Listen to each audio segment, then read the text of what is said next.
माता सुदीक्षा सेविंदर हरदेव जी महाराज जी की जय। साध की संगत कर ले बंदे, मन की भटकन जाएगी। ये कौन सी भटकन के लिए कहा जा रहा है? क्योंकि हम सदगुरु माता सुदीक्षा जी के वचनों को मान नहीं रहे हैं। यदि हमने साकार सदगुरु जी के वचनों को समझ लिया और उस पर मनन करके हम गुरमत पे चल पड़े तो फिर हमारा जीवन सफल होगा। इसीलिए हमें समझाया जा रहा है कि साध की संगत करनी है। जो साधु मन हुए हैं, जिन्होंने परमात्मा को पहचान लिया है, और जिसके पास जो है वो हमें वही तो देगा ना। तो ये प्यारे प्यारे संत महात्मा ही हमें हर पल निरंकार के साथ जोड़ के रखते हैं मालिक। नहीं तो सदगुरु माता सुदीक्षा जी को इतनी आवश्यकता नहीं थी कि हर पल हमें संत समागम कराती, हर पल हमें संगत कराती और हमें समझाने का पूरा प्रयास भी किया जा रहा है कि सेवा सिमरन सत्संग अंत सांसों तक ये गहना पहन के रखना है और इसमें दैवीय गुण भी समाहित रखने हैं। सहनशीलता, सहजता, नम्रता, प्रीत, प्यार, दया और दैत्य भाव को हमें त्याग देना है। तब तपस्या तो हमें मन से करनी है। साध की संगत कर लेगा तो पिएगा तू अमृत रस। ये सदगुरु माता सुदीक्षा जी के जो अमृत वचन आ रहे हैं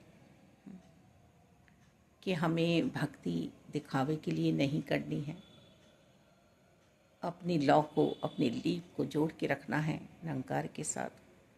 और हमारे सदगुरु जी ने हमें कभी भी ये नहीं कहा कि शरीर से जुड़ो, ज्ञान से जुड़ो, निरंकार से जुड़ो, अज्ञानता में जीवन मत जियो। और जब अज्ञानता हमारी मिट जाएगी तो फिर हम ठोकर कहाँ खाएंगे। ये आत्मा हमारी जागृत हुई है, रोशन हुई है। अब हम अंधेरे में ना पहुँचे दोबारा से, क्योंकि यदि संतों की संगति हमने नहीं की, संगत नहीं की, तो हम ना जाने कब फिर ब्रह्म भुलेखों में पड़ जाएंगे। जब हम ब्रह्मा से मिल लिए हैं, अपने बनाने वाले से मिल लिए हैं, गुरु कृपा हम पर हुई है, तो फिर हम अब अपने कारवा को रोके ना, बस आगे आगे हम बढ़ते चले जाएं। साध की संगत कर लेगा तो दिल विच मस्ती आएगी। ये मस्ती ही तो आनंद है जो सदगुरु बाबा बूटा सिंह जी ने काहन सिंह बाबा जी से ब्रह्म ज्ञान की दात प्राप्त की। मिल गया, मिल गया, मिल गया। क्या मिल गया?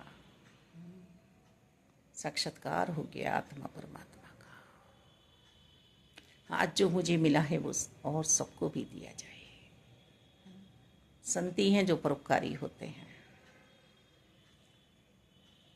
सदगुरु बाबा बूटा सिंह जी ने अपनी दौलत को खूब लुटाया और आज हम सब भी मालो माल हुए हैं। ये ब्रह्म ज्ञान की दात की दौलत ऐसी है कि जितना इसको हम बांटेंगे उतना ही बढ़ती चली जाएगी। एक विचार मेरा, एक विचार आपका, दो विचार हो गए। और यदि मेरे पास एक ही रुपया है और वो मैंने आपको दे दिया तो मेरे पास दुनियाई दौलत ख़त्म हो गई, समाप्त हो गई। तो हम ये नाम की दौलत जो मिली है इसका व्यापार करें, इसे आगे बढ़ते चले जाएं। प्यारे प्यारे संतों, हमें सदगुरु जी के वचनों को मानना है, करनी कथनी एक करनी है, मन वचन कर्म से एक होना है। हमारा भौतिकता का जीवन में कुछ भी उतार चढ़ाव आ सकते हैं, पर हम ब्रह्म ज्ञान की दात को खोने न दें, इस ज्ञान को खोने न दें। मालिक तू ही निरंकार, मैं ही तेरी शरणा, मैनू बख्श लो। हे मेरे मालिक, सबका भला करना, सब खुशहाल रहें, सब आनंद में रहें, सबको सद्बुद्धि देना। मालिक सब भक्ति का अमृत रस पीते रहें, सराबोर रहें मालिक, और मन को हर पल साकार सतगुरु जी के चरणों में सौंप दें। ये मन ही है, यदि साकार सतगुरु जी के चरणों में लग गया तो शांति में पहुंच जाएगा। जब शांति में पहुंच जाएगा तो फिर मन की भटकन का तो सवाल ही नहीं उठता, जैसे शहंशाह जी हमें समझा रही हैं। धन्यकार संतो।